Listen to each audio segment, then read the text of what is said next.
Maintenant, la fin du programme de l'expérience québécoise continue de provoquer de la colère et de l'inquiétude chez bien des gens depuis l'annonce de la décision en novembre dernier. Et là, aujourd'hui, il y a une trentaine de groupes. Là, on parle des maires, des syndicats, des entrepreneurs et même des étudiants qui se sont réunis pour envoyer un message encore plus fort au gouvernement. Jean-François, ils exigent une clause de droits acquis et ce, dès maintenant.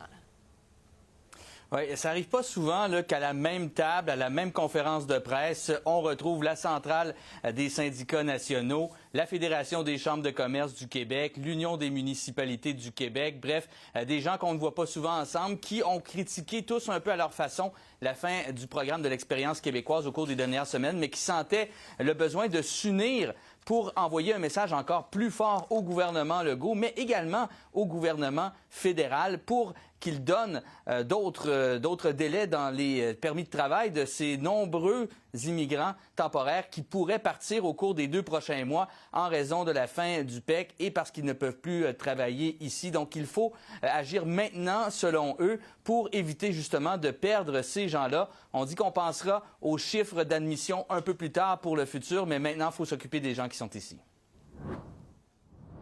Aujourd'hui, on perd quelqu'un qui s'en va aujourd'hui, qui quitte l'UMQ. C'est comme ça dans les restaurants, c'est comme ça dans les différentes entreprises, c'est comme ça dans les entreprises spécialisées, c'est comme ça dans nos universités, c'est comme ça dans nos écoles, c'est comme ça dans nos hôpitaux. Alors, attendre 2 mois, c'est risquer de perdre des milliers de personnes au Québec qu'on a besoin, qui travaillent ici, qui sont intégrés. On ne peut pas attendre 2 mois. Respectons ce qu'on a comme promesse envers ces gens-là. La PEC, c'est des gens qui sont déjà au travail, qui sont déjà en région, qui sont déjà placés. On a toute la société civile à une même table. Il manquait 2 acteurs, le gouvernement du Québec et le gouvernement d'Ottawa. C'est parce qu'il se passe quelque chose de grave. Et sur un autre sujet, il y a le Québec qui va attirer la nouvelle Banque de la Défense à Montréal et attirer du même coup des milliers d'emplois. Oui, c'est quoi cette banque-là? C'est une institution internationale qu'on est en train de développer qui ferait en sorte d'aider les pays de l'OTAN à financer des projets, des investissements en défense. Donc, ça s'appelle officiellement la Banque de défense, de sécurité et de résilience. Et bien sûr, attirer ça à Montréal, c'est une idée pour essayer d'aller attirer des emplois. La principale rivale de Montréal, c'est Toronto, mais le premier ministre croit qu'on a plus d'avantages au Québec.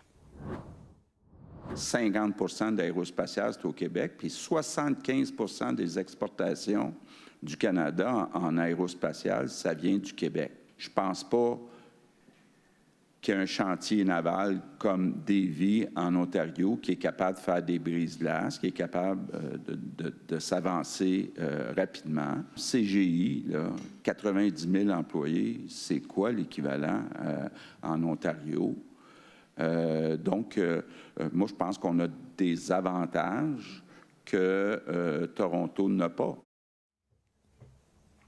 Et en principe, le Parti libéral du Québec a maintenant un nouveau chef, Charles Milliard, qui devrait en principe, depuis 17 heures, être officiellement le chef. Il y a un rassemblement pour lui prévu dimanche à Trois-Rivières. On aura l'occasion d'en discuter avec notre collaborateur Alain Rayas plus tard dans le bulletin. Merci beaucoup, Jean-François.